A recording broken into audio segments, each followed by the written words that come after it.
HEC take में दोस्तों खुशामदीद। आज हमारा टॉपिक ये है कि मैनुअल हैंडलिंग। मैनुअल हैंडलिंग की definition. Manual handling means transporting और supporting a load by hand और बॉडी फोर्स। मतलब ये है कि आप अपने हाथों से या अपने बॉडी फोर्स के थ्रू किसी भी चीज़ को एक जगह से दूसरी जगह लेके जाते हैं या सपोर्ट करते हैं, तो उसको हम क्या कहते हैं? मैनुअल हैंडलिंग कहते हैं। अच्छा, मैनुअल हैंडलिंग में कौन कौन से फैक्टर इन्वॉल्व होते हैं? आप क्या क्या चीज़ें देखते हो? एक तो आपका टास्क क्या है, लोड देखते हो, इंडिविजुअल फैक्टर देखते हो, एनवायरमेंटल और फैक्टर देखते हो। टास्क में क्या होता है कि आपने ये चीज़ कितनी बार और ये चीज़ें कितनी बार उठानी है, कितनी आपने ट्विस्ट करना है, या आपने बेंड कितना होना है, आपने ओवर रीच कितना करना है।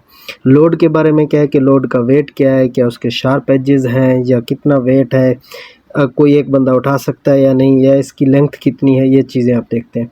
इंडिविजुअल फैक्टर में क्या होता है कि आपने क्या करना है कि मेल है, फीमेल है, यंग है, ओल्ड है, ये चीज़ें, एक्सपीरियंस है, नॉन एक्सपीरियंस है, इनएक्सपीरियंस पर्सन है, तो इस लिहाज से भी हम इंडिविजुअल फैक्टर को देखते हैं। उसके बाद क्या है? एनवायरमेंटल। एनवायरमेंटल क्या है कि एरिया का वर्क लोकेशन जो है ना, वो कैसा है, आपने जहाँ से लोड उठा के दूसरी जगह लेके जाना है, मतलब हॉट है, कोल्ड है, अनइवन फ्लोर है, वेंडी है, या स्टेयर्स के ऊपर नीचे होना ना, या वेंड वगैरह है। ये चीज़ें आपने देखना है कि कौन कौन से फैक्टर इन्वॉल्व होते हैं, कि वो कैसे आप रिस्क असेसमेंट भी करते हैं। नेक्स्ट पे क्या होता है कि मैनुअल हैंड एग्जांपल क्या है? जनरल हैंडलिंग है, बिल्डिंग ब्लॉक्स वगैरह है, पैनल बोर्ड है, प्लास्टर बोर्ड्स वगैरह होते हैं, हैवी मटेरियल्स होते हैं, बैग्स होते हैं, ये चीज़ें क्या आप अक्सर आप मैनुअल हैंडलिंग में यूज़ करते हैं। दूसरा क्या है कि मैनुअल हैंडलिंग को हम रिड्यूस कैसे कर सकते हैं? अगर सिंपल छोटी सी साथ में बताता चलूँ कि आपकी जैसा कि साइड ट्रैक का है, ट्रॉली है, या फोर्क लिफ्ट है, या पहले ट्रॉली है, इसके थ्रू से आप मटेरियल को एक जगह से दूसरी जगह शिफ्ट कर दें ताकि मैनुअल हैंडलिंग को रिड्यूस किया जा सके। ठीक है। उसके बाद मैनुअल हैंडलिंग को काम करने से पहले आपने 4PS जो होता है उसको फॉलो करना है। पहले भी कोई चीज़ उठाने से पहले क्या करना है? पहला 4PS क्या है? Plan, position, pick and proceed. Plan में क्या है कि कोई चीज़ उठाने से पहले उसको पहले प्लान करो। पोजीशन, फिर उसके बाद अपने बॉडी की और फीट की पोजीशन को करेक्ट करें। फिर उसके बाद pick and lift the item using good posture position, मतलब आपकी जो बॉडी की पोजीशन है उसी को फिट पोजीशन के तहत आप इसको क्या करें, उसको लिफ्ट करें, उठाएं। और उसके बाद क्या? प्रोसीड, यानी move toward to the desire location, जहां आपने लोड लेके जाना है उसकी तरफ आप क्या करें? मूव करें और फॉरवर्ड करें। क्या कहते हैं manual handling? Manual handling principle या चार्ट क्या है कि एक आदमी और एक वोमेन या मैन या वोमेन कितनी हद तक आप लोड लिफ्ट कर सकता है, और किस पोजीशन से किस पोजीशन तक कितनी लोड को वो क्या कर सकता है? लिफ्ट कर सकता है, पॉसिबल है। देखें आप कि एक मैन का जो नहीं मैक्सिमम कितना है, आप क्या देखें कि नकल हाइट पे कितना 25 kg है, बिल्कुल नकल हाइट पे, ठीक है, इन आपने आर्म के ऊपर। और उसके बाद वोमेन का क्या है? 16 kg है। मिनिमम कितना है? 5 kg है, और उनका वोमेन का कितना 3 kg है। या आप ये मैनुअल हैंडलिंग प्रिंसिपल जो चार्ट है ये देख लें कि कितनी हाइट पे आप कितना लोड उठा सकते हैं।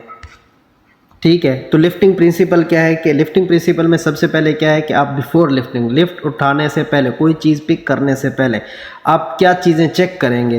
पहला उसका वेट चेक करेंगे, फिर उसकी सेंटर ऑफ ग्रेविटी देखेंगे, स्टेबिलिटी ऑफ द लोड देखेंगे। देखें आप साइड पे देखें, अगर लोड स्टेबिलिटी नहीं होगा तो वो गिर पड़ेगा ऊपर साइड आपके ही। अगर आप उसका वेट चेक नहीं करेंगे, बगैर वेट चेक किए आप उठाएंगे तो आपको बैक पेन होगा। ठीक है, स्टेब्लिश गुड ग्रिप, एक अच्छा सा ग्रिप बना के रखें अपने उठाने से पहले। जब आपने उसको सेकंड पॉइंट किया, द लिफ्ट, जब आप उसको उठा लें, जब आप उठा रहे होंगे तो आपने क्या करना है? Bend the knee, use leg muscles to lift. आपने क्या करना है? लेग मसल्स को के जरिए जोर लगा के आपने इसको उठाना है। कीप बैक अपराइट, अपना बैक साइड ऊपर रखें, और keep the load closer to the body.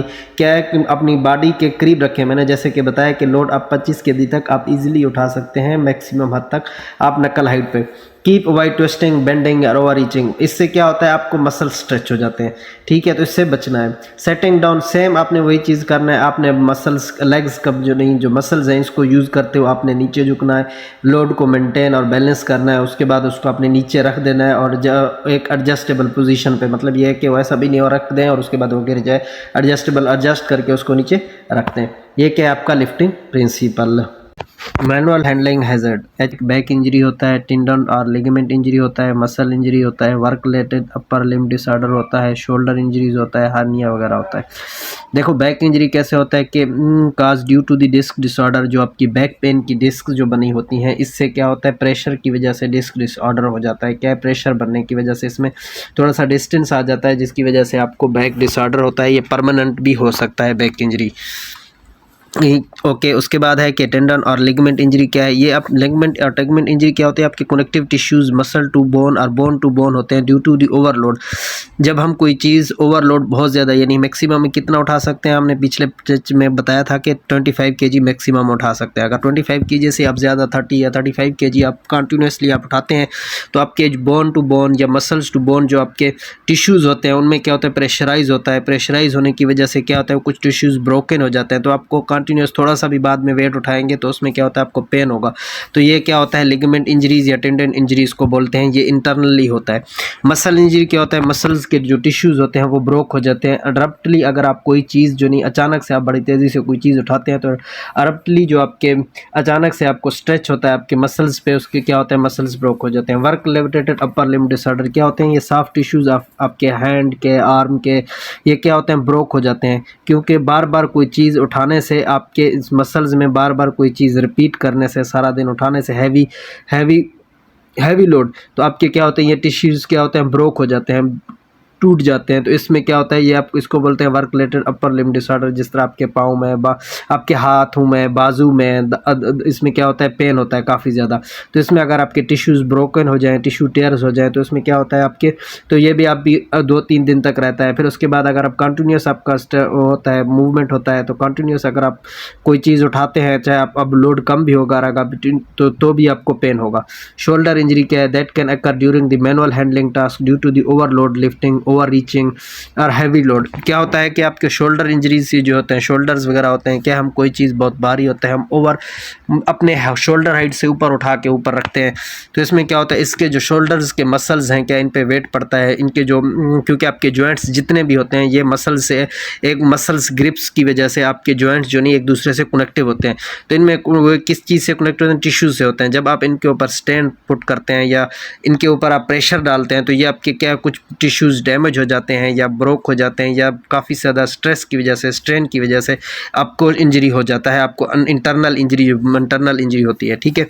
Hernia क्या होता है, repeated strain on tummy can be the cause of hernia. Tummy किसको बोलते हैं, आपके पेट के ऊपर, मतलब एक कंटिन्यूसली आप जो नहीं बहुत ज़्यादा वेट बड़ी ज़ोर से लगा के आप उठाते हैं, तो आपके पेट के ऊपर भी जब वेट पड़ रहा होता है तो उसकी वजह से आपको हर्निया होता है। ठीक है। ये बगैर सर्जरी के ठीक नहीं होता। ये भी आपके हैवियर लोड लिफ्ट करने से आपका जो नहीं हर्निया होता है। Avoid manual handling work by using mechanical machinery such as conveyor belt और forklift। मतलब यह है कि मैनुअल हैंडल को बिल्कुल ही ख़त्म करें और उसकी जगह आप मशीनरीज, कन्वेयर बेल्ट, फोर्कलिफ्ट वगैरह यूज़ करें। Reduce manual handling work by using mechanical equipment aid such as pallet trolley, sack trolley वगैरह। मतलब यह है कि मैनुअल हैंडल को कम करने के लिए आपने इक्विपमेंट को उठाने के लिए, कोई चीज़ उठाने के लिए पैलेट ट्रॉली या सैक ट्रॉली वगैरह यूज़ करें। Reduce the load risk by more lighter and stable. मतलब यह है कि लोड को रिड्यूस करें, कम करें, उसको डिवाइड कर दें और उसको स्टेबल, ताकि स्टेबल हो जाए और इजीली उसको उठा सकें। Modify the work place to reduce distance, over reaching, bending, twisting above the shoulder height. मतलब वर्क प्लेस को मॉडिफाई करें, लॉन्ग डिस्टेंस में नहीं उठाना चाहिए, ओवर रीचिंग ना हो, कोई ऐसी जगह ना हो, बेंडिंग ना हो, ओवर शोल्डर या हाइट पे जाके ना रखा हो, अबव दी हाइट शोल्डर जो नहीं। Improve the work environment, better flooring and extra lighting. अपने वर्क इन्वायरमेंट को जो नहीं क्या करो, बेटर करो। कैसे, मतलब फ्लोरिंग करो, बेटर फ्लोरिंग का मतलब ये है कि आपका सामान इधर उधर बिखरा हुआ ना पड़ा हो, जिधर से उठा के लेके जाना हो, स्लिप ट्रिप ना हो, इस तरह का मतलब एक्स्ट्रा लाइटिंग वगैरह हो, रेस्ट एंड रिकवरी ब्रेक्स। और make sure that all the persons are trained, supervision and monitoring properly, provide the proper PPEs, provide training informations properly. Before lifting or carrying must be considered the individual person such as man, woman, old, young or unfit। मतलब ये है कि किसी को आप manual hand पे काम पे भेजने से पहले आपने इंडिविजुअल पर्सन्स को भी सोच में लाना है कि भाई ये मैन है, वोमेन है, चिल्ड्रन है, यंग है, अनफिट है। इन चीज़ों को भी आपने देखना है। Do not allow to heavy lifting by manually and strictly prohibited, यानी जो 25 केजी से ज़्यादा होगा मैनुअली आप उसको प्रोहिबिटेड करें, और वुमेन के लिए जिन्हें 16 केजी से ऊपर से उठाने के लिए उनको प्रोहिबिटेड करें। Provide soft working environment through rotational work, मतलब ये है कि चेंज करें वर्क रोटेशन को, मतलब एक मैनुअल हैंडलिंग के में जो 2 बंदे काम कर रहे हैं, फिर थोड़ा सा काम करने के बाद कोई और 2 बंदे डालो, वर्क रोटेशन करो। Do not allow unfit drunk और ill person to do the job, मतलब ड्रंक पर्सनस को जॉब करने ना दिया जाए, उनको अलाउ ना किया जाए साइट पे भी और काम करने में भी। Promote positive safety culture at site through by posters, memo, sign boards, incentive certification and award systems के थ्रू आप पॉजिटिव सेफ्टी कल्चर को प्रमोट करें। Thanks for watching.